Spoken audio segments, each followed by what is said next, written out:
Hello friends, welcome to Sunbig classes. Edutaria के एक और न्यू बुक मार्केट में आ गया है, बिहार सचिवालय के प्रैक्टिस सेट बुक वॉल्यूम 2।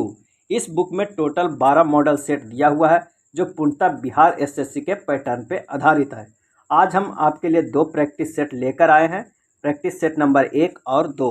इसमें दिया हुआ प्रमुख जीके के प्रश्न को देखेंगे और सारे प्रश्न के अच्छे से व्याख्या भी करेंगे, जिससे और भी कई तरह के प्रश्न को हल करने में आसानी होगा और काफ़ी फायदा होगा अगर आप इसे पूरा देखते हैं। आइए शुरू करते हैं प्रैक्टिस सेट नंबर 1 के पहले प्रश्न से। लूनी नदी के संदर्भ में निम्नलिखित कथनों में से कौन सही है? और इसका आंसर हो जाएगा यह कच्छ के रण की दलदली भूमि में लुप्त हो जाती है। अब आइए जानते हैं कि लूनी नदी निकलती कहाँ से है। तो लूनी नदी राजस्थान के अरावली श्रेणी के अजमेर के पास से निकलती है। इसकी कुल लंबाई 450 किलोमीटर है और इसकी जो सहायक नदी है वो कौन कौन है? तो कंडी, सकरी, जवाई, ये 3 नदी इसकी सहायक नदी है। नेक्स्ट प्रश्न है कि पृथ्वी का निकटतम ग्रह कौन सा है? तो इसका सही आंसर हो जाएगा ऑप्शन बी, शुक्र ग्रह है। शुक्र पृथ्वी का निकटतम ग्रह है और यह ग्रह सबसे चमकीला एवं सबसे गर्म ग्रह भी है। इसे सांझ का तारा या भोर का तारा भी कहते हैं, क्योंकि यह शाम में पश्चिम दिशा में तथा सुबह में पूरब दिशा में आकाश में दिखाई पड़ता है। शुक्र के पास कोई भी उपग्रह नहीं है और शुक्र को पृथ्वी की बहन भी कहा जाता है। आइए नेक्स्ट प्रश्न चलते हैं कि विषुवत रेखा निम्न में से किस देश से होकर नहीं गुजरती है? किस देश से होकर नहीं गुजरती है? तो सबसे पहले ये जानते हैं कि विषुवत रेखा कहते किसे हैं। तो विषुवत रेखा 0 डिग्री अंश के अक्षांश को प्रदर्शित करता है। विषुवत रेखा निम्न देशों से होकर गुजरता है। तो कौन कौन से देश? तो Ecuador, Colombia, Brazil, Gabon, Congo गणराज्य, लोकतांत्रिक कॉन्गो गणराज्य, Uganda, Kenya, Somalia, Maldives, Indonesia तथा किरिबाती, इतने देशों से होकर विषुवत रेखा गुजरती है। तो किससे नहीं गुजरती है? तो आंसर हो जाएगा ऑप्शन डी, बोत्सवाना से। अगला प्रश्न है निम्न में से कौन अपसादी चट्टान नहीं है? कौन अपसादी चट्टान नहीं है? और इसका आंसर हो जाएगा डायोराइट। डायोराइट जो है वो आग्नेय चट्टान है। और अपसादी चट्टान कौन कौन होते हैं? तो बलुआ पत्थर, चूना पत्थर, कांग्लोमरेट, नमक की चट्टान, सेल खरी, ये सब अपसादी चट्टान है। नेक्स्ट प्रश्न है भारत की समुद्री सीमा से संबद्ध देश कितने हैं? भारत की समुद्री सीमा से संबद्ध देश कितने हैं? और इसका आंसर हो जाएगा ऑप्शन बी, 7 देश है। वो 7 देश कौन कौन है? तो पाकिस्तान, मालदीव, श्रीलंका, बांग्लादेश, म्यांमार, थाईलैंड एवं इंडोनेशिया। नेक्स्ट प्रश्न देखते हैं कि दक्षिण गोलार्ध में पवन के बाईं ओर विचलन का क्या कारण है? दक्षिणी गोलार्ध में पवन के बाईं ओर विचलन का क्या कारण है? और इसका जो आंसर हो जाएगा ऑप्शन बी, पृथ्वी का घूर्णन। फेरल के नियम के अनुसार उत्तरी गोलार्ध में पवन दाहिनी ओर एवं दक्षिणी गोलार्ध में बाईं ओर मुड़ जाती है। ऐसा विषुवत रेखा पर घूर्णन की गति तेज एवं ध्रुवों पर धीमा होने के कारण होता है। अगला प्रश्न है कि भारत में सबसे बड़ी मीठे पानी की झील कौन सा है? और इसका आंसर हो जाएगा ऑप्शन बी, बुलर झील। बुलर झील कहाँ स्थित है? तो वह जम्मू कश्मीर में स्थित है और जो तुलबुल परियोजना है इसी झील पे स्थित है। जबकि सांभर झील राजस्थान में स्थित भारत की खारे पानी की झील है। अगला प्रश्न है क्या चार्ल्स विनोबा भावे के भूदान आंदोलन के प्रारंभ में निम्नलिखित स्थानों में से कौन सा एक उससे संबंध था? और इसका सही आंसर हो जाएगा ऑप्शन सी, पोचमपल्ली। जो वर्ष 1951 ईस्वी में आचार्य विनोबा भावे द्वारा तेलंगाना के पोचमपल्ली में भूदान आंदोलन की शुरुआत की गई थी और इस गांव के जमींदार रामचंद्र रेड्डी ने 100 एकड़ जमीन गांव के 40 हरिजन परिवारों को देने का प्रस्ताव किया था।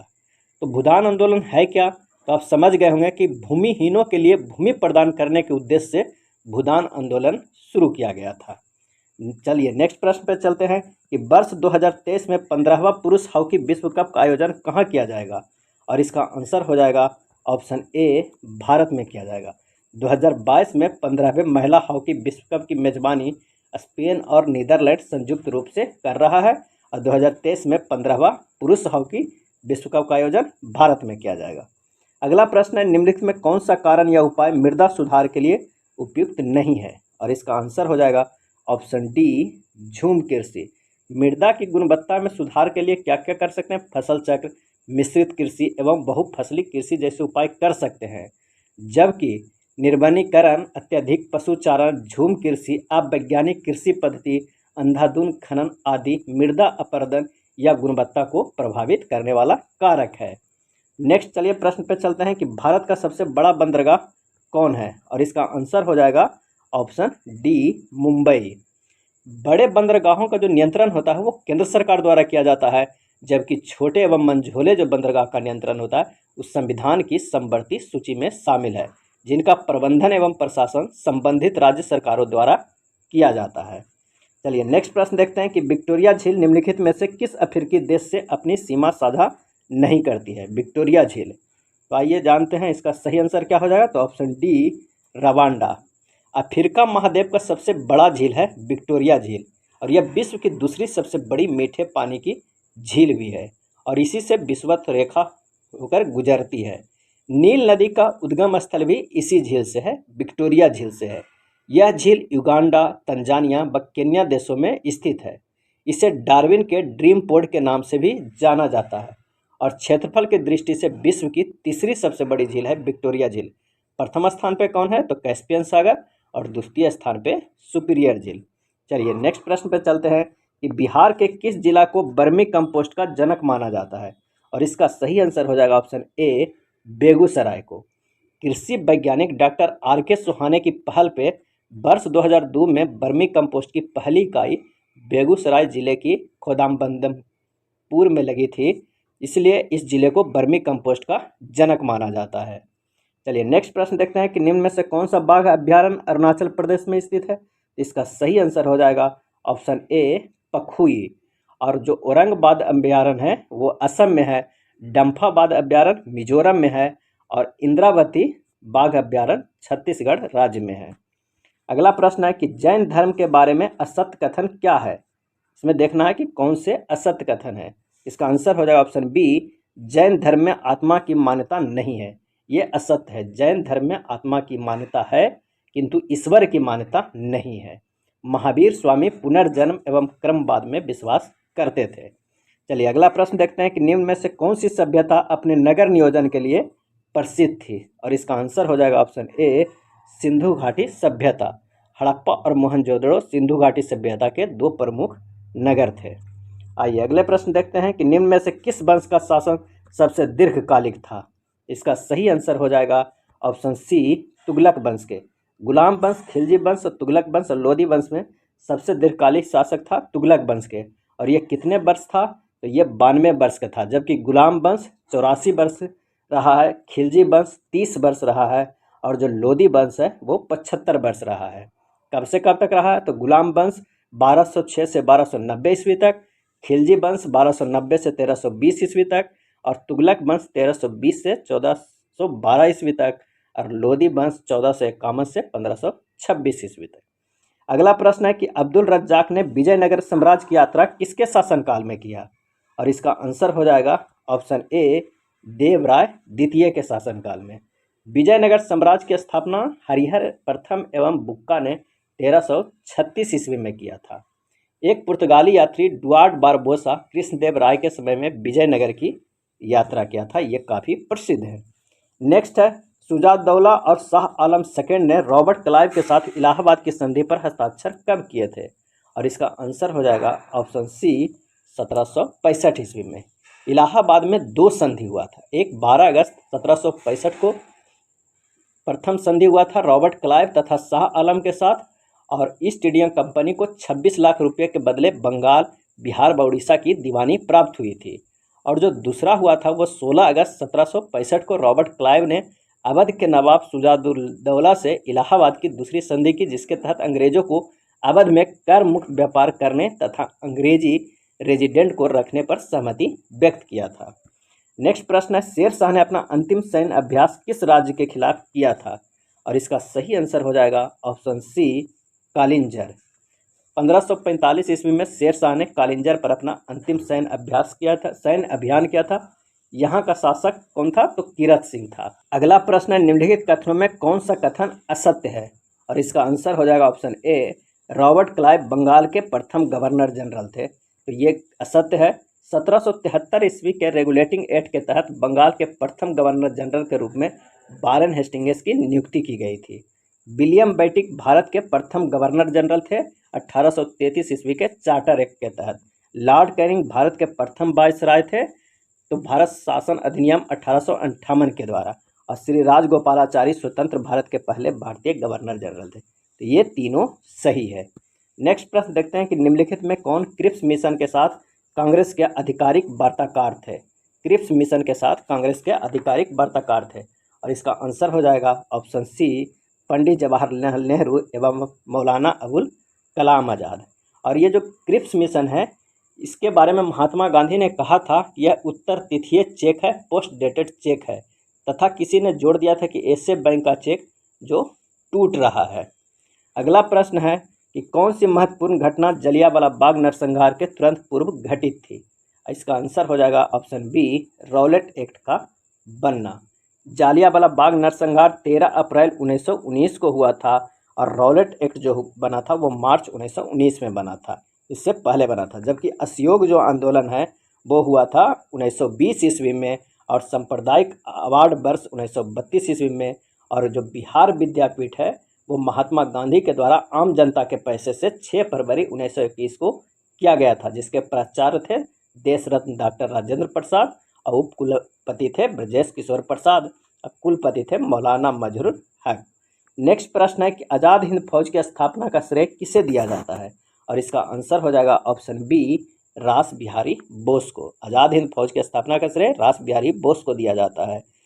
प्रथम डिवीजन का जो गठन हुआ था आज़ाद हिंद फौज का, वो 1 सितंबर 1942 को कैप्टन मोहन सिंह के द्वारा किया गया था, परंतु वह असफल रहा। जबकि सफलतापूर्वक स्थापना का श्रेय रास बिहारी बोस को जाता है। निम्नलिखित में से कौन भक्ति आंदोलन का प्रस्तावक नहीं था। और इसका आंसर हो जाएगा ऑप्शन ए, नागार्जुन। तुकाराम महाराष्ट्र के पंढरपुर नामक स्थान से संबंधित है, ये शिवाजी के समकालीन थे। अब बल्लभाचार्य 15वीं से 16वीं शताब्दी के भक्ति आंदोलन से संबंधित है। इन्होंने शुद्ध द्वैतवाद का प्रतिपादन किया था। इसका सही आंसर हो जाएगा नागार्जुन। नेक्स्ट देखते हैं कि भारतीय रिजर्व बैंक के बैंक दर कम करने के फलस्वरूप क्या होता है। और इसका सही आंसर हो जाएगा ऑप्शन ए, बाजार की तरलता बढ़ जाती है। Reserve Bank of India bank दर का प्रयोग स्फीति एवं अपस्फीति के नियंत्रण के लिए करता है। जब स्फीति होती है तो आरबीआई बैंक दर को बढ़ा देता है, जिससे बाजार में तरलता की कमी आ जाता है। इसके विपरीत अपस्फीति के समय बैंक दर को घटा देता है, जिससे बाजार की तरलता में वृद्धि हो जाती है। अगला है गन्ने की उचित एवं लाभप्रद कीमत एफआरपी को निम्नलिखित में से कौन अनुमोदित करता है। और इसका आंसर हो जाएगा ऑप्शन ए, आर्थिक मामलों की मंत्रिमंडलीय समिति करता है। गन्ने का जो होता है न्यूनतम समर्थन मूल्य की जगह उचित एवं लाभकारी मूल्य की घोषणा की जाती है। यह कार्य आर्थिक मामलों की मंत्रिमंडलीय समिति द्वारा किया जाता है। जबकि अन्य खरीफ एवं रबी फसलों के लिए न्यूनतम समर्थन मूल्य की घोषणा कृषि लागत एवं मूल्य आयोग की संस्तुति के आधार पर की जाती है। चलिए नेक्स्ट प्रश्न देखते हैं कि बाजरा का सर्वाधिक उत्पादक राज्य कौन सा है। बाजरा का सर्वाधिक उत्पादक राज्य, और इसका आंसर हो जाएगा ऑप्शन ए, राजस्थान। बाजरा राजस्थान में सर्वाधिक होता है और ये होता है 3.81 मिलियन टन। इसके बाद सर्वाधिक उत्पादक राज्य क्रमशः उत्तर प्रदेश है जो 1.78 मिलियन टन, और उसके बाद हरियाणा 0.88 मिलियन टन। अगला है क्रिस्टलीकरण निम्न में से किसका उदाहरण है। और इसका आंसर हो जाएगा ऑप्शन ए, भौतिक परिवर्तन का। क्रिस्टलीकरण की प्रक्रिया परमाणुओं या अणुओं का एक भौतिक परिवर्तन है। नेक्स्ट है जल विद्युत का उत्पादन किस सिद्धांत पे कार्य करता है। और इसका जो सही आंसर हो जाएगा तो गुरुत्वीय स्थिति ऊर्जा और ऊर्जा संरक्षण सिद्धांत दोनों पे कार्य करता है। आंसर हो जाएगा सी। नेक्स्ट देखते हैं कि निम्नलिखित में कौन सी मूल भौतिक राशि नहीं है। और इसका आंसर हो जाएगा ऑप्शन ए, वेग, क्योंकि लंबाई, द्रव्यमान, समय, ताप, विद्युत धारा, ज्योति तीव्रता तथा पदार्थ का परिमाण 7 मूल भौतिक राशियां हैं, वेग नहीं है। अगला है निम्न में से किस बल के कारण दूध से क्रीम को पृथक किया जाता है। और इसका आंसर हो जाएगा ऑप्शन बी, अपकेंद्रीय बल के कारण। अपकेंद्रीय बल के कारण दूध से क्रीम को अलग किया जाता है। अब अपकेंद्रीय बल कहते किसे कहें, तो अपकेंद्रीय बल वह बल होता है जिसके कारण किसी गतिशील वस्तु में केंद्र से दूर भागने की प्रवृत्ति होती है। कौन कौन सा और सा उदाहरण है अपकेंद्रीय बल के, तो वॉशिंग मशीन से कपड़े धोते समय, क्रीम सेपरेटर तथा सेंट्रीफ्यूगल ड्रायर, पृथ्वी का भूमध्य रेखा पर उभरा हुआ होना, मोड़ पर गाड़ी का पलटना, ये सभी जो है अपकेंद्रीय बल के सिद्धांत पे कार्य करते हैं। नेक्स्ट देखते हैं कि भारत में सर्वप्रथम न्यूनतम समर्थन मूल्य एमएसपी की अवधारणा की किस समिति की सिफारिश पर लागू किया गया था? और इसका जो आंसर हो जाएगा ऑप्शन ए लक्ष्मीकांत झा समिति पे। एमएसपी वह दर है जिस पर सरकार किसानों की फसल खरीदती है और यह किसानों की उत्पादन लागत से कम 1.5 गुना अधिक होती है। अब भारत में एमएसपी की अवधारणा को लक्ष्मीकांत झा समिति की सिफारिशों पर 1965 ईस्वी में लागू किया गया था। कब किया गया था? 1965 ईस्वी में। नेक्स्ट है सिगरेट लाइटर में निम्नलिखित में से कौन सी गैस प्रयुक्त होती है? और इसका आंसर हो जाएगा ऑप्शन डी ब्यूटेन। ब्यूटेन एक उच्च ज्वलनशील, रंगहीन और आसानी से द्रव्यावस्था में आ जाने वाली गैस है जिसका उपयोग सिगरेट लाइट में किया जाता है। अगला है सबसे अधिक क्रियाशील धातु कौन सी है? और इसका जो आंसर हो जाएगा ऑप्शन ए पोटेशियम। इन चारों में से अगर क्रियाशीलता की बात किया जाए तो पोटेशियम सबसे ज़्यादा, उसके बाद सोडियम का, उसके बाद कैल्शियम का, उसके बाद मैग्नीशियम का। नेक्स्ट देखते हैं कि सबसे बड़ा स्तनपायी है इनमें से कौन है? और इसका जो आंसर हो जाएगा ऑप्शन ए व्हेल मछली पृथ्वी पर पाया जाने वाला सबसे बड़ा स्तनपायी जीव है। अगला है सौर ऊर्जा एटीपी में बदलती है। इसका सही जो आंसर हो जाएगा ऑप्शन ए क्लोरोप्लास्ट में। क्लोरोप्लास्ट में सौर ऊर्जा एटीपी में बदलती है। क्लोरोप्लास्ट एक पादप कोशिकांग है जिसमें पर्णहरित या क्लोरोफिल नामक एक प्रोटीन युक्त जटिल रासायनिक यौगिक पाया जाता है और इसी यौगिक के कारण पत्ते का हरे रंग का कारण है। नेक्स्ट है निम्नलिखित में कौन मानव शरीर की सबसे छोटी हड्डी है? इसका आंसर हो जाएगा ऑप्शन बी स्टेपिज। स्टेपिज जो है मनुष्य के कान में पाई जाती है, वो सबसे छोटी हड्डी है। और मानव शरीर की सबसे बड़ी हड्डी जो फीमर है वो जांघ में पाई जाती है। नेक्स्ट प्रश्न देखते हैं, निम्न में से कौन लसिका का कार्य है? और इसका जो आंसर है ये सभी लसिका का कार्य है, ऑप्शन डी हो जाएगा उपयुक्त में से सभी। लसिका में उपस्थित लिम्फोसाइट हानिकारक जीवाणुओं को भक्षण करके रोगों की रोकथाम में सहायक होता है। लसिका लिम्फोसाइट का निर्माण करती है। लसिका घाव भरने में सहायता करती है। ये सभी सही हो जाएगा। नेक्स्ट है निम्न में सबसे मीठी चीनी कौन है? और इसका जो सही आंसर हो जाएगा ऑप्शन ए फ्रुक्टोज। सामान्य जो चीनी होता है उसे सुक्रोज कहते हैं और इसके तुलना में जो फ्रुक्टोज होता है वो 1.7 गुना ज़्यादा मीठा होता है। कितना? 1.7 गुना। जबकि ग्लूकोज जो है वो 0.74 गुना तथा जो माल्टोज है वो 0.45 गुना मीठा होता है। तो सबसे मीठा कौन हो गया? फ्रुक्टोज। अगला प्रश्न चलते हैं कि जब हम अपने बिजली बिल का भुगतान करते हैं तो हम किसके लिए भुगतान करते हैं? तो आवेश के लिए, विद्युत के लिए, शक्ति के लिए, ऊर्जा के लिए। और इसका सही जो आंसर हो जाएगा ऑप्शन डी उपयोग में हुए ऊर्जा के लिए, उपयोग में हुए एनर्जी के लिए। क्योंकि हम जो बिल की इकाई आती है वो KWH होता है, किलोवाट आवर होता है, जो एक ऊर्जा की इकाई है। नेक्स्ट है मादा युग्मक को क्या कहते हैं? और इसका आंसर हो जाएगा ऑप्शन बी अंडाणु कहते हैं। वर्षा की मात्रा किस पे निर्भर करती है? तो इसका आंसर हो जाएगा ऑप्शन बी वायुमंडल के नमी पे वर्षा की मात्रा निर्भर करती है। अगला है UNEP का मुख्यालय अवस्थित है, कहाँ अवस्थित है? तो ये UNEP क्या है? तो संयुक्त राष्ट्र पर्यावरण कार्यक्रम है जिसकी स्थापना जो 1972 ईस्वी में हुआ था। कब हुआ था?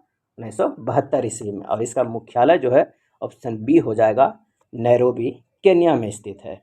अगला है भारत के संविधान की उद्देशिका में निम्न शब्दावली जिस अनुक्रम में दी गई वह क्या है? और इसका जो आंसर हो जाएगा ऑप्शन ए संपूर्ण प्रभुत्व संपन्न समाजवादी पथनिरपेक्ष लोकतंत्रात्मक गणराज्य। ऑप्शन ए सही हो जाएगा।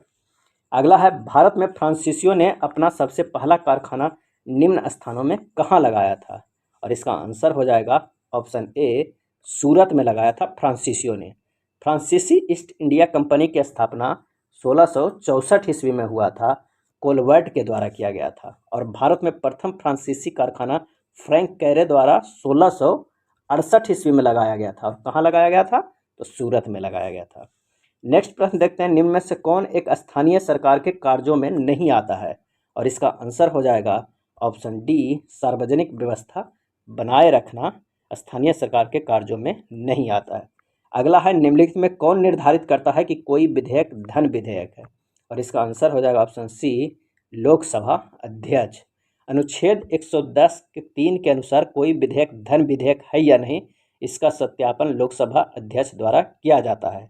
और जो धन विधेयक केवल राष्ट्रपति की पूर्व सिफारिश से ही लोकसभा में पेश किया जा सकता है। अगला देखते हैं कि वित्तीय आपात कितने समय के लिए लागू की जा सकती है, और इसका आंसर हो जाएगा ऑप्शन डी, कोई अधिकतम अवधि नहीं है। वित्तीय आपात के लिए कोई अधिकतम अवधि नहीं है। जो वित्तीय आपात होता है वो राष्ट्रपति के द्वारा अनुच्छेद 360 के तहत आर्थिक संकट की स्थिति में घोषणा होता है। पहले चरण की उद्घोषणा 2 माह तक प्रवर्तन में रहती है। यदि अगर संसद के दोनों सदनों के संकल्पों द्वारा इसका अनुमोदन हो जाता है तो वह अनिश्चित काल तक बनी रह सकती है, अर्थात जब तक वापस न ली जाए तब तक। अगला प्रश्न है कि भारत के महान्यायवादी के संबंध में निम्नलिखित में से कौन सा कथन सही नहीं है, और इसका आंसर हो जाए ऑप्शन बी, वह केंद्रीय कैबिनेट का सदस्य होता है और संसद की कार्यवाही में भाग लेता है। यह सही नहीं है। महान्यायवादी जो होता है वह संसद का सदस्य नहीं होता है, किंतु वह सदन के दोनों सदनों की कार्यवाही में भाग ले सकता है, पर वोटिंग में भाग नहीं ले सकता है। वह लोकसभा के किसी समिति का सदस्य हो सकता है और भारत सरकार की ओर से सभी न्यायालयों में सुनवाई का अधिकार रखता है। इसका सही आंसर क्या हो जाएगा? बी। नेक्स्ट देखते हैं नगर निगम का अध्यक्ष कौन होता है, नगर निगम का, और इसका आंसर हो जाएगा ऑप्शन सी, महापौर या नगर प्रमुख नगर निगम का उच्चतम अधिकारी होता है। नगर निगम आयुक्त नगर निगम का प्रमुख कार्यकारी अधिकारी होता है। आइए देखते हैं कि निम्नलिखित राज्यों के उनके गठन के वर्ष के आधार पर बढ़ते क्रम में सजाना है। तो इसका जो सही आंसर हो जाएगा वो हो जाएगा ए, पहला नागालैंड, फिर दूसरा हिमाचल प्रदेश, मणिपुर, उसके बाद सिक्किम, उसके बाद मिजोरम। क्योंकि नागालैंड की जो स्थापना होता है वो 1963 ईस्वी में होता है, और जो हिमाचल प्रदेश का होता है वो 1971 ईस्वी में होता है, और जो मणिपुर का होता है 1972 ईस्वी में होता है, और जो सिक्किम का होता है उसका स्थापना 1975 ईस्वी में होता है, और मिजोरम के 1987 ईस्वी में। आंसर हो जाएगा ऑप्शन ए। नेक्स्ट प्रश्न देखते हैं कि नीति आयोग द्वारा जारी बहुआयामी गरीबी सूचकांक 2021 के अनुसार बिहार की कितनी प्रतिशत जनसंख्या गरीब है? बिहार की कितनी प्रतिशत जनसंख्या गरीब है? इसका आंसर हो जाएगा ऑप्शन ए, 51.91%। 51.91%। नेक्स्ट है निम्नलिखित में किस बीटों की शक्ति का प्रयोग भारत के राष्ट्रपति द्वारा नहीं किया जाता है? और इसका आंसर हो जाएगा ऑप्शन सी, विशेषित बीटो जो है राष्ट्रपति द्वारा प्रयोग नहीं किया जाता है। अगला प्रश्न है कि भारत के राष्ट्रपति की निर्वाचन प्रक्रिया में संशोधन करने के लिए संबंधित विधेयक को पारित किया जाना चाहिए। तो इसका आंसर हो जाएगा ऑप्शन डी, संसद के दोनों सदनों के 2/3 बहुमत से तथा साथ ही साथ आधे से अधिक राज्यों के अनुमोदन से। अगला प्रश्न है एजरा कप किस खेल से संबंधित है? और इसका आंसर हो जाएगा ऑप्शन ए, पोलो से। और ये जो होलकर है वो ट्रॉफी ब्रिज खेल से संबंधित है। एजरा कप भारत में सालाना कलकत्ता पोलो क्लब द्वारा आयोजित किया जाता है। नेक्स्ट है निम्न में से कौन भारत के प्रथम मुख्य न्यायाधीश थे? और इसका आंसर हो जाएगा ऑप्शन ए, हीरालाल जेकानिया भारत के प्रथम मुख्य न्यायाधीश थे, जबकि सुकुमार सेन है भारत के प्रथम चुनाव आयुक्त एवं लोकसभा के प्रथम अध्यक्ष है गणेश वासुदेव मावलंकर। नेक्स्ट प्रश्न देखते हैं कि रिहंद जल विद्युत परियोजना से देश के किन राज्यों को लाभ मिलता है? और इसका आंसर हो जाएगा ऑप्शन सी, उत्तर प्रदेश एवं मध्य प्रदेश। रिहंद जल विद्युत परियोजना ये उत्तर प्रदेश मध्य प्रदेश की सीमा पर स्थित है और यह रिहंद नदी पर स्थित है। नेक्स्ट है विश्व की सबसे लंबी हाईवे टनल किस देश में स्थित है? और इसका सही आंसर हो जाएगा ऑप्शन डी, भारत में। यह हाईवे टनल हिमाचल प्रदेश राज्य में स्थित है। यह मनाली को लाहौल स्पीति से जोड़ती है और इसकी जो लंबाई है वो 9.02 किलोमीटर है। इसे अटल टनल नाम दिया गया है। पूर्व में नाम इसे रोहतांग टनल था। नेक्स्ट प्रश्न देखते हैं कि हवाई अड्डे पर विमान चालकों को संकेत देने के लिए किस गैस का प्रयोग किया जाता है? और इसका आंसर हो जाएगा ऑप्शन सी, नियॉन गैस के, क्योंकि नियॉन का प्रकाश कोहरे में अधिक चमकता है। आंसर हो जाएगा सी। 50 डिग्री कितने फ़ारेनहाइट के बराबर होता है? और इसका जो सही आंसर हो जाएगा ऑप्शन बी, 122 डिग्री फ़ारेनहाइट। इसे आप हल कर सकते हैं C-0/100 = F-32/180 और इसे सोल्व कर दीजिएगा तो आ जाएगा F = 122। नेक्स्ट है निम्नलिखित में कौन सा एक संघाई सहयोग संगठन का सदस्य नहीं है? और इसका आंसर हो जाएगा ऑप्शन सी, यूक्रेन। शुरुआत 1996 में चीन, रूस, कजाकिस्तान, तजाकिस्तान और किर्गिस्तान के नेताओं द्वारा संघाई 5 के रूप में हुआ था। और वर्तमान में इस संगठन में 8 सदस्य देश है। कौन कौन? तो रूस, कजाकिस्तान, किर्गिस्तान, चीन, पाकिस्तान, उज्बेकिस्तान, तजाकिस्तान एवं भारत। अब इसे एससीओ के नाम दिया गया है 2001 में इस संगठन का नाम बदलकर एससीओ कर दिया गया है। और सितंबर 2023 तक यानी पूरे 1 साल तक भारत संघाई सहयोग संगठन एससीओ का अध्यक्षता करेगा। नेक्स्ट प्रश्न देखते हैं कि बाल्को एल्युमिनियम कंपनी की स्थापना किस देश की सहायता से हुई? और इसका सही आंसर हो जाएगा ऑप्शन बी, सोवियत संघ से। इसका प्रमुख केंद्र कोरबा एवं कोयना में है। अगला है फीफा अंडर 17 महिला विश्व कप का आयोजन 2022 में किस देश में किया जाएगा? और इसका आंसर हो जाएगा ऑप्शन ए, भारत में किया जाएगा फीफा अंडर 17 महिला विश्व कप के। और ये 3 शहरों में होगा, भुवनेश्वर, गोवा और मुंबई में। और इसका जो आधिकारिक शुभंकर है वो ईवा है। ईवा एशियाई शेरनी है जो महिला शक्ति का प्रतिनिधित्व करती है। अगला है वर्ष 2021 के लिए 57वां ज्ञानपीठ पुरस्कार दामोदर मावजो को किस भाषा के लिए दिया गया है? और इसका आंसर हो जाएगा ऑप्शन सी, कोंकणी भाषा को। जो 56वीं दिया गया था वो असमिया साहित्यकार नीलमणि फुकन को, और जो 2021 में कोंकणी साहित्यकार दामोदर मावजो को दिया गया था ज्ञानपीठ पुरस्कार। नेक्स्ट प्रश्न देखते हैं कि भारत सरकार ने किस वर्ष दूसरे पिछड़ा वर्ग आयोग का गठन किया था? और इसका आंसर हो जाएगा ऑप्शन डी, 1979 ईस्वी में भारत के द्वारा दूसरा पिछड़ा वर्ग का आयोग मंडल आयोग का गठन किया गया था 1979 ईस्वी में। और इसके अध्यक्ष थे बिंदेश्वरी प्रसाद मंडल। अगला है स्वामी दयानंद सरस्वती द्वारा आर्य समाज की स्थापना किस वर्ष की गई थी? और इसका आंसर हो जाएगा ऑप्शन ए, 1875 ईस्वी में। 10 अप्रैल 1875 ईस्वी में बम्बई में आर्य समाज की स्थापना किया गया था। और 1877 ईस्वी में इन्होंने आर्य समाज का मुख्यालय बम्बई से लाहौर को बनाया था। अगला है निम्नलिखित में कौन जायद की फसल है? और इसका जो आंसर हो जाएगा वो ऑप्शन बी, ककड़ी या खीरा। अब जायद की फसलें किसे कहते हैं? तो ये मुख्य रूप से तरबूज, खरबूज, खीरा, कपास, मूंग, उड़द आदि जायद फसल है। जो जायद फसल है वो रबी और खरीफ के मध्य में बोई जाने वाली फसल है। और इसकी जो बुआई है वो फरवरी से मार्च तक की जाती है। नेक्स्ट प्रश्न है कि वर्तमान में भारत के मुख्य चुनाव आयुक्त कौन है? और इसका आंसर हो जाएगा ऑप्शन सी, राजीव कुमार। मई 2022 में राष्ट्रपति रामनाथ कोविंद ने राजीव कुमार को मुख्य चुनाव आयुक्त, जो 25वें चुनाव आयुक्त के रूप में नियुक्त हुए हैं। उन्होंने किसके जगह लिए हैं? तो सुशील चंद्रा की। नेक्स्ट प्रश्न है कि आर्थिक सर्वेक्षण 2021-22 के अनुसार कृषि एवं संबद्ध क्षेत्रों में वर्ष 2021-22 में कितने प्रतिशत की दर में वृद्धि दर्ज करने का अनुमान आया है? और इसका आंसर हो जाएगा ऑप्शन बी, 3.9%। जो आर्थिक समीक्षा 2021-22 के अनुसार कृषि और उससे जुड़े क्षेत्रों पर महामारी का बहुत कम असर पड़ा है। और इस क्षेत्र के वर्ष 21-22 में 3.9% की दर से वृद्धि दर्ज करने का अनुमान है, जबकि पिछले वर्ष इसमें 3.6% की वृद्धि दर्ज की गई थी। अब नेक्स्ट देखते हैं प्रैक्टिस सेट नंबर 2 के पहला प्रश्न। तो पहला प्रश्न है कि निम्न में से कौन सी पहाड़ी या पहाड़ियाँ अरुणाचल प्रदेश और म्यांमार की सीमा बनाती है? और इसका आंसर हो जाएगा ऑप्शन डी, पटकाई बुम पहाड़ियाँ। पटकाई बुम पहाड़ियाँ अरुणाचल प्रदेश और म्यांमार की सीमा बनाती है, जबकि ये डफला पहाड़ियाँ और मेरी पहाड़ियाँ जो है वो अरुणाचल प्रदेश में स्थित तो है, लेकिन डफला पहाड़ी पूर्वोत्तर भारत में असम और अरुणाचल प्रदेश राज्यों के सीमा के भाग पे स्थित है। और जो अबोर हिल्स है वो भारत और चीन की अंतर्राष्ट्रीय सीमा के पास अरुणाचल प्रदेश में स्थित है। अगला है 33वां ग्रीष्मकालीन ओलंपिक खेल 2024 में कहाँ आयोजित किया जाएगा? और इसका जो आंसर हो जाएगा ऑप्शन सी, पेरिस, फ्रांस में 2024 में आयोजित किया जाएगा। और जो पेरिस है वो लंदन की तरह ये दूसरा शहर बन जाएगा जो 3 बार ग्रीष्मकालीन ओलंपिक की मेजबानी करने वाला शहर बन जाएगा। ग्रीष्मकालीन ओलंपिक के 32वें संस्करण का आयोजन 23 जुलाई से 8 अगस्त 2021 में टोक्यो, जापान में हुआ था। और जो पेरिस में होगा वो 33वें संस्करण है।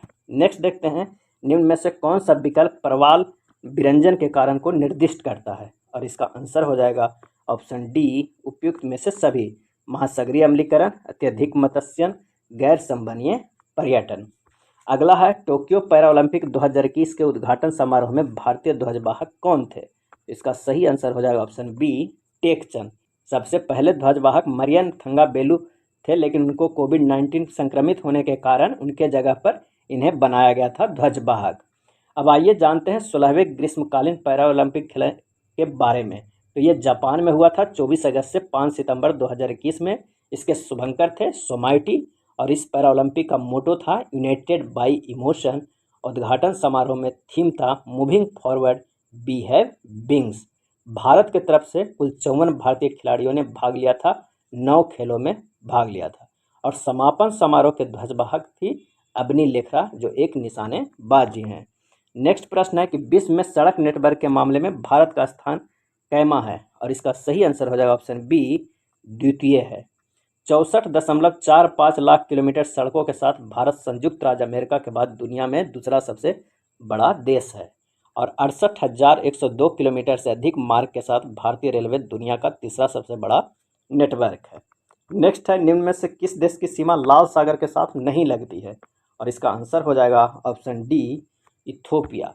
Djibouti, Eritrea, Saudi Arab, Sudan, मिस्र इत्यादि देशों की सीमा लाल सागर से लगती है, तो इसका आंसर हो जाएगा ऑप्शन डी। निम्न में से कौन सा दर्रा लद्दाख में अवस्थित नहीं है, और इसका आंसर हो जाएगा ऑप्शन डी, बनिहाल लद्दाख में स्थित नहीं है। काराकोरम जो भारत का सबसे ऊंचा दर्रा है, चांगला, जोजिला, लुंगलाचा, खांदुंगला दर्रा लद्दाख में स्थित है, और जो बनिहाल, पीर पंजाल, बुर्जिल जम्मू कश्मीर में स्थित है। आइए नेक्स्ट प्रश्न देखते हैं कि बिहार सरकार की महत्वाकांक्षी योजना 7 निश्चय 2 की अवधि क्या है, और इसका आंसर हो जाएगा ऑप्शन डी, 2020 से 2025 तक।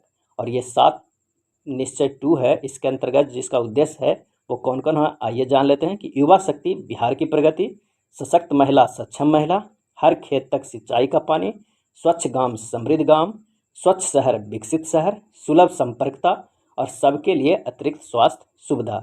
ये 7 उद्देश्य है। नेक्स्ट प्रश्न है, निम्नलिखित नदी परियोजनाओं में से कौन सा ब्यास नदी के पोंग बांध के जल का उपयोग करती है, और इसका आंसर हो जाएगा ऑप्शन डी, इंदिरा गांधी नहर परियोजना। अगला प्रश्न देखते हैं कि आल्प्स पर्वत की सबसे ऊंची चोटी कौन सी है, और इसका जो सही आंसर हो जाएगा option B, Mount Black. Mount Black Alps पर्वत की सबसे ऊंची चोटी है।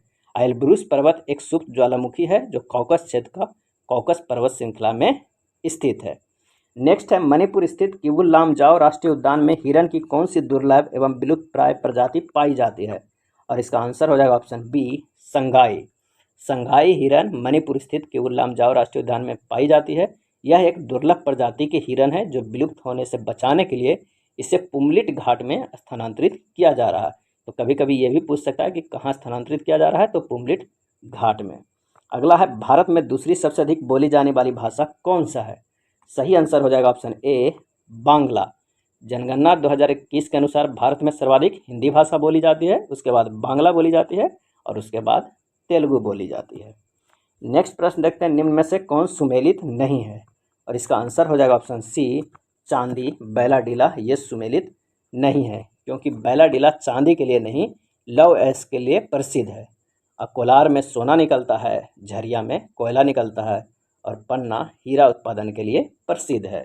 आंसर हो जाएगा ऑप्शन सी।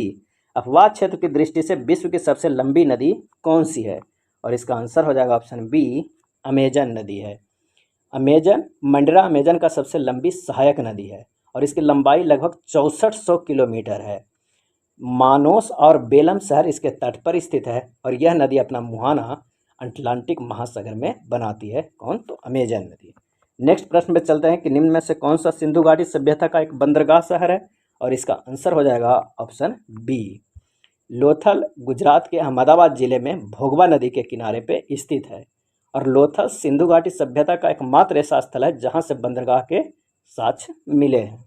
आइए नेक्स्ट प्रश्न में चलते हैं कि निम्नलिखित में से कौन सल्तनत कालीन मंत्रिपरिषद से संबंधित युग सुमेरित है, और इसका जो आंसर हो जाएगा ऑप्शन डी, दीवान आरिज इल्तुतमिश ने चलाया।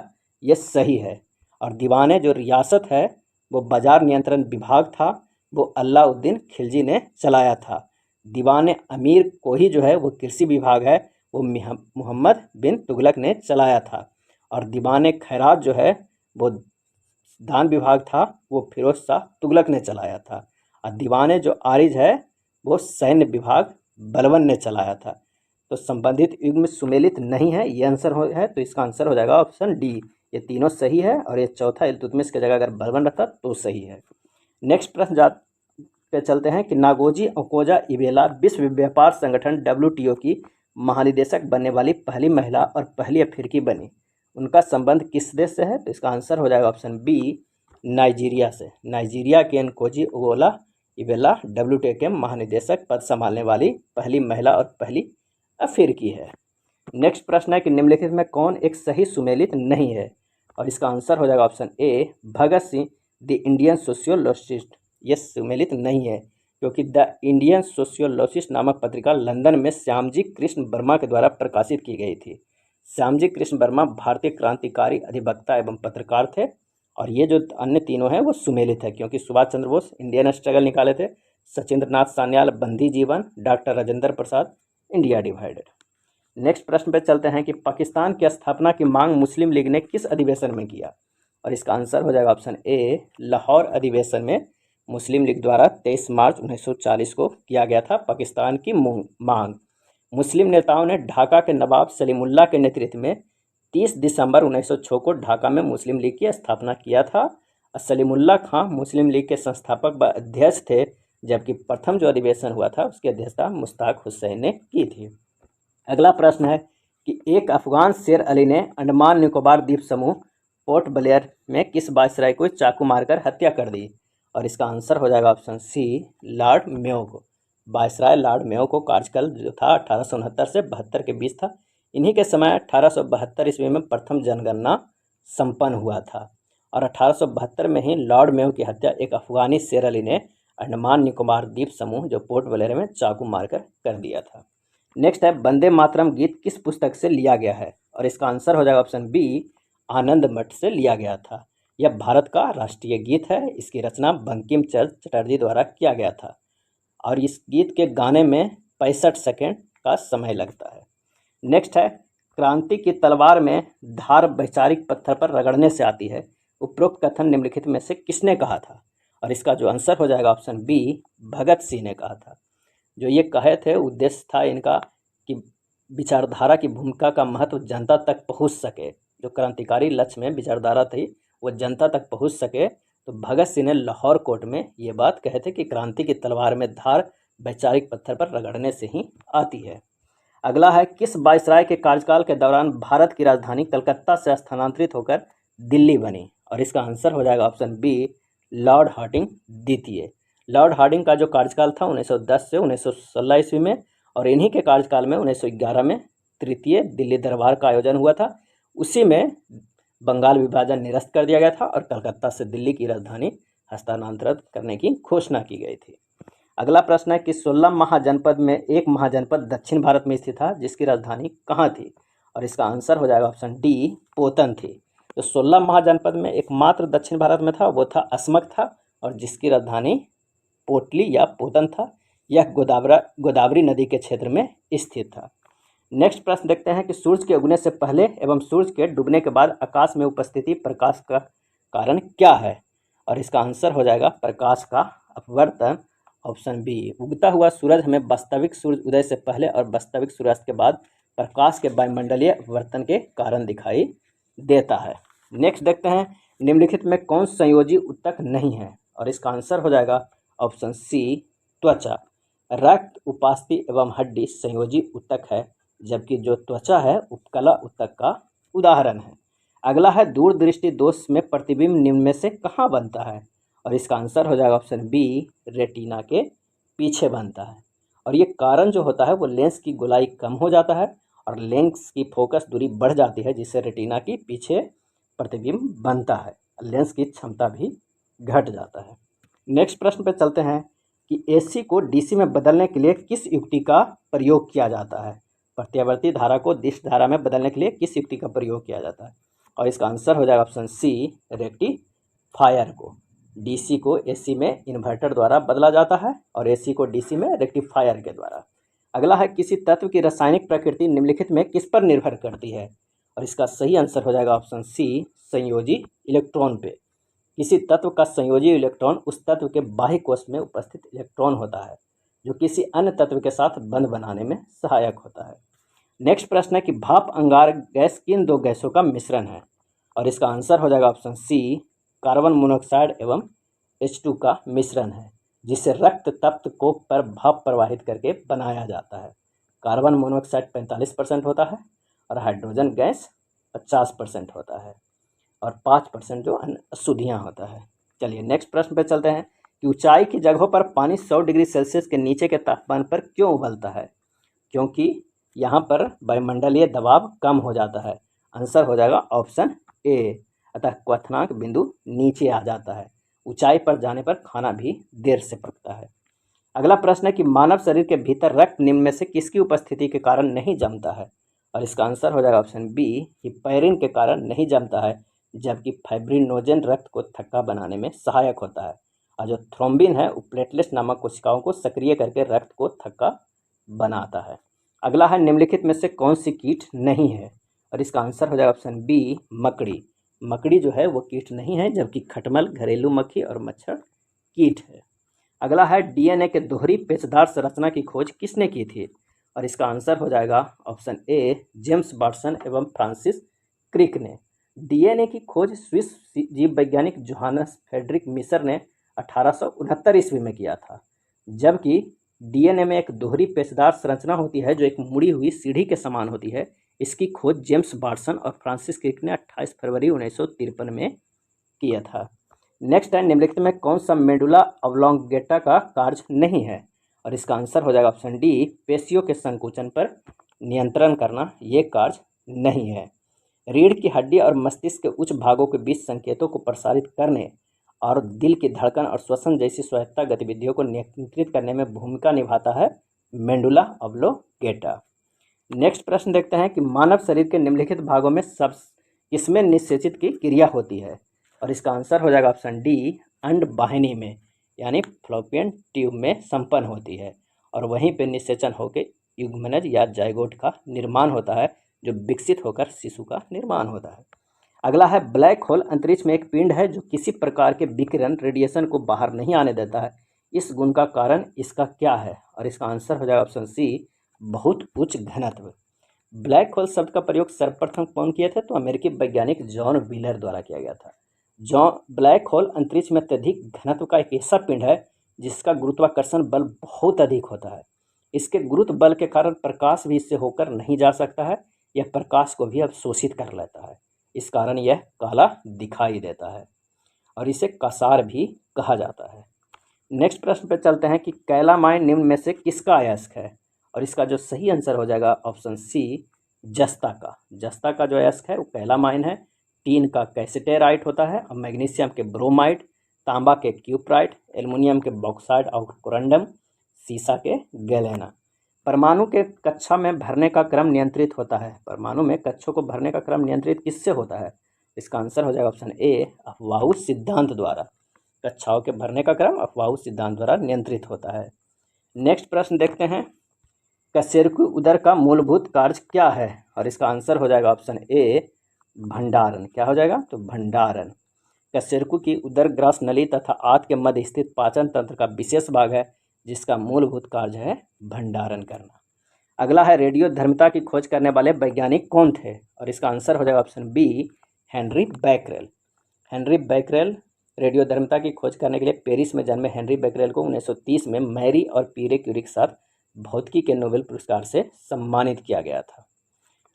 नेक्स्ट प्रश्न देखते हैं कि दीर्घकालीन ऊर्जा भंडारण के लिए अधिकांश जानवरों द्वारा किसका इस्तेमाल किया जाता है, और इसका आंसर हो जाएगा ऑप्शन बी, वसा का। वसा में 9 किलो कैलोरी प्रति ग्राम होता है, जबकि कार्बोहाइड्रेट और प्रोटीन में केवल 4 किलो कैलोरी प्रति ग्राम होता है। अगला प्रश्न देखते हैं कि शुष्क का छिपा किस विटामिन की कमी से होता है, यानी जीरोथैल्मिया किस विटामिन की कमी से होता है, तो आंसर हो जाएगा ऑप्शन ए, विटामिन ए की कमी से कॉर्निया की क्षति भी पहुंच सकता है। आँखों में नमी या अश्रुकोश सूख जाता है इस बीमारी के कारण, जीरोथैल्मिया के कारण। ग्रीष्म ऋतु में मिट्टी के घड़े में रखा पानी किस घटना के कारण ठंडा हो जाता है, और इसका आंसर हो जाएगा ऑप्शन डी, बाष्पीकरण के कारण ठंडा हो जाता है। अगला है निम्नलिखित में किस पारिस्थितिकी तंत्र में प्रजातियों की विविधता अपेक्षाकृत अधिक होता है, और इसका आंसर हो जाएगा ऑप्शन सी, प्रवाल भित्तियाँ। प्रवाल भित्तियाँ या प्रवाल शैल श्रेणियाँ समुद्र के भीतर स्थित चट्टान है जो प्रवालों द्वारा छोड़े गए कैल्शियम कार्बोनेट से निर्मित होता है। वस्तुतः इन छोटे जीवों की बस्तियां भी होती है। नेक्स्ट है, निम्नलिखित में कौन सही सुमेलित नहीं है, और इसका जो आंसर हो जाएगा वो ऑप्शन डी, फुक्कन आयोग राजीव गांधी हत्याकांड का ये सुमेलित नहीं है। जबकि नानावटी आयोग गोधरा कांड के लिए, लिब्राहन आयोग बाबरी मस्जिद कांड, कृष्णा आयोग मुंबई दंगा और जैन आयोग जो है वो राजीव गांधी हत्याकांड के लिए है, और जो ठक्कर आयोग है वो इंदिरा गांधी हत्याकांड के लिए है। आंसर हो जाएगा ऑप्शन डी। अगला है, भारतीय अर्थव्यवस्था में क्षेत्रों को सार्वजनिक तथा निजी में किस आधार पर वर्गीकृत किया जाता है, और इसका आंसर हो जाएगा ऑप्शन ए, उपक्रमों पर स्वामित्व का। भारतीय अर्थव्यवस्था में सार्वजनिक तथा निजी क्षेत्रों का वर्गीकरण उपक्रमों पर स्वामित्व के आधार पर किया जाता है। अगला है, जूट का सर्वाधिक उत्पादक कौन सा देश करता है, तो इसका आंसर हो जाएगा ऑप्शन ए, भारत करता है। भारत में विश्व के कुल 60% जूट का उत्पादन किया जाता है। अगला है, किस तिथि को प्रतिवर्ष राष्ट्रीय सांख्यिकी दिवस के रूप में मनाया जाता है, तो इसका आंसर हो जाएगा ऑप्शन डी, इसका आंसर हो जाएगा ऑप्शन सी, 29 जून को। प्रत्येक वर्ष 29 जून को राष्ट्रीय सांख्यिकी दिवस मनाया जाता है, और ये मनाया जाता है प्रसिद्ध वैज्ञानिक सांख्यिकीविद पीसी महालनोबिस द्वारा उनके योगदानों को उपलक्ष्य में उनके जन्मदिन के आधार पर मनाया जाता है। नेक्स्ट है, निम्नलिखित में कौन सुमेलित नहीं है, और इसका आंसर हो जाएगा ऑप्शन ए, उर्वरक उत्पादन बादामी क्रांति के लिए ये सुमेलित नहीं है। जबकि कपास उत्पादन स्वर्ण रेशा क्रांति सही है, प्याज उत्पादन गुलाबी क्रांति, आलू उत्पादन गोल क्रांति, ये तीनों सही है, जबकि ए सही नहीं है। हरित क्रांति खाद्य उत्पादन में, नीली क्रांति मत्स्य उत्पादन में, लाल क्रांति मांस या टमाटर उत्पादन में, और जो भूरी क्रांति है वो है उर्वरक उत्पादन में, और बादामी क्रांति मसाला उत्पादन में। नेक्स्ट देखते हैं, भारत के राष्ट्रपति के निर्वाचन की पद्धति को किस देश के संविधान से लिया गया है, और इसका जो आंसर हो जाएगा वो आंसर होगा ऑप्शन डी, आयरलैंड से। राज्य के नीति निर्देशक तत्व, राष्ट्रपति की निर्वाचन प्रक्रिया और राज्यसभा में 12 सदस्यों को राष्ट्रपति द्वारा मनोनयन, ये तीनों आयरलैंड के संविधान से लिया गया है। जबकि ऑस्ट्रेलिया से लिया गया है संवर्ती सूची, संयुक्त अधिवेशन, प्रस्तावना, भाषा शैली का। अगला है, लोकसभा का सदस्य निम्न में से किसे संबंधित करके अपना त्यागपत्र देता है, और इसका आंसर हो जाएगा ऑप्शन सी, लोकसभा अध्यक्ष को।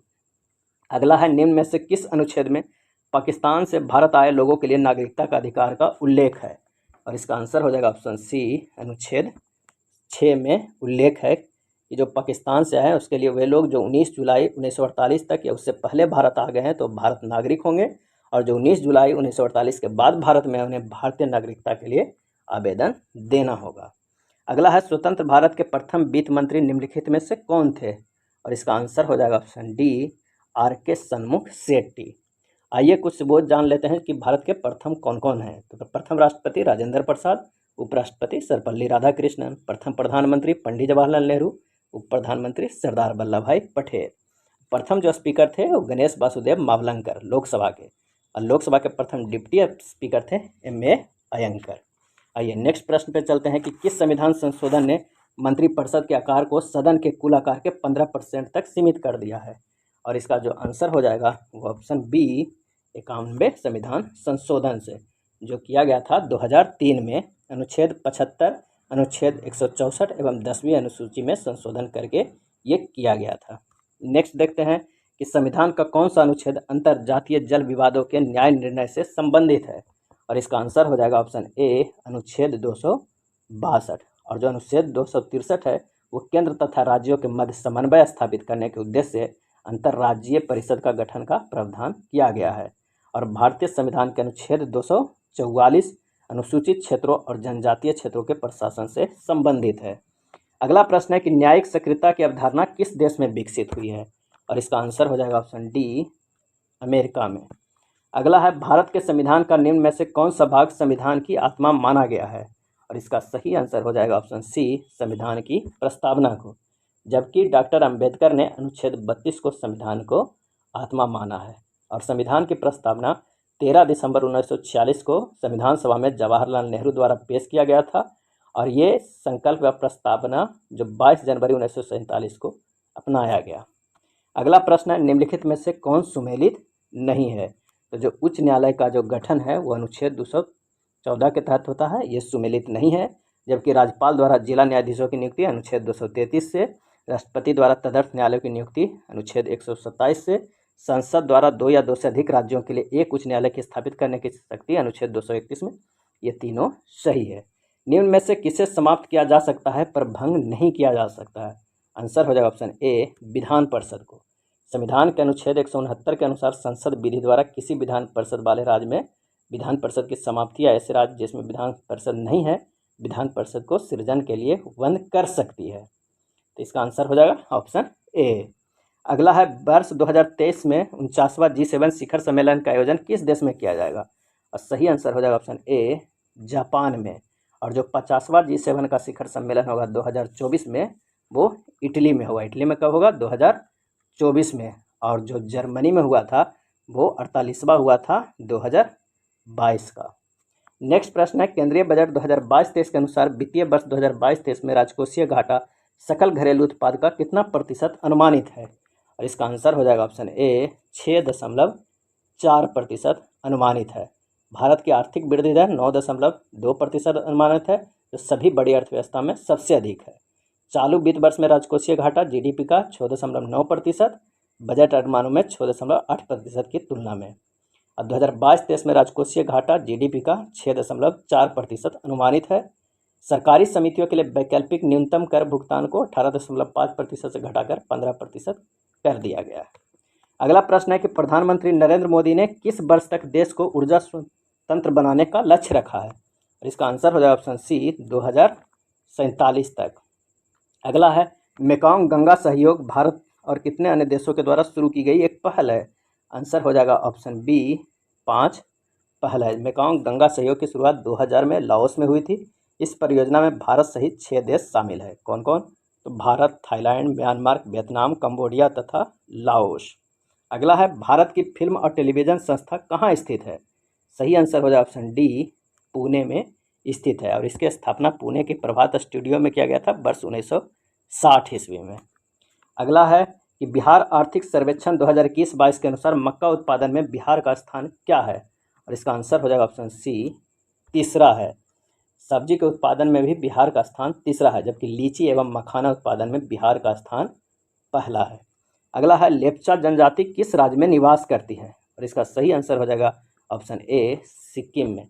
लेप्चा जनजाति मुख्यतः सिक्किम राज्य में निवास करती है, जबकि महाराष्ट्र में कोली एवं बार्ली, मणिपुर में मणिपुरी एवं त्रिपुरा में त्रिपुरी एवं रियांग जनजाति निवास करती है।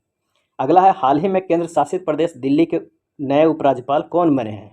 और इसका आंसर हो जाएगा ऑप्शन सी, विनय कुमार सक्सेना दिल्ली के उपराज्यपाल बने हैं। भगत सिंह मान जो है वो पंजाब के मुख्यमंत्री, और जो प्रमोद सावंत है गोवा के मुख्यमंत्री, और राजेंद्र विश्वनाथ अर्लेकर जो है वो हिमाचल प्रदेश के राज्यपाल बने हैं।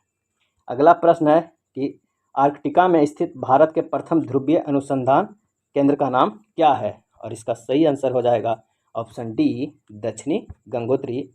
भारत द्वारा अंटार्कटिका में वर्ष 1980 में स्थापित किया गया था, जो प्रथम ध्रुवीय अनुसंधान केंद्र है। इसके अलावा भारत में मैत्री एवं भारतीय अनुसंधान केंद्र भी स्थित है। अब तक अंटार्कटिका में भारत के 2 चालू अनुसंधान स्टेशन हैं, वो है मैत्री और भारती। अगला है, कार्टाजेना प्रोटोकॉल का संबंध निम्नलिखित में से किससे है? और इसका जो आंसर हो जाएगा ऑप्शन डी, जैव सुरक्षा समझौते से। यह 29 जनवरी 2000 ईस्वी को स्वीकार किया गया था और 11 सितंबर 2003 से लागू किया गया था। ये था एडुटेरिया के बीएसएससी प्रैक्टिस सेट नंबर 1 और 2 वॉल्यूम 2 का। ये पूर्णतः सचिवालय सहायक के लिए है और इसमें 12 मॉडल प्रैक्टिस सेट दिया हुआ है। 2-2 कर इसी तरह हम लेकर आएंगे पूरे व्याख्या के साथ। अगर वीडियो अच्छा लगा हो तो प्लीज़ लाइक एंड सब्सक्राइब कर दीजिएगा और शेयर भी कर दीजिएगा। धन्यवाद।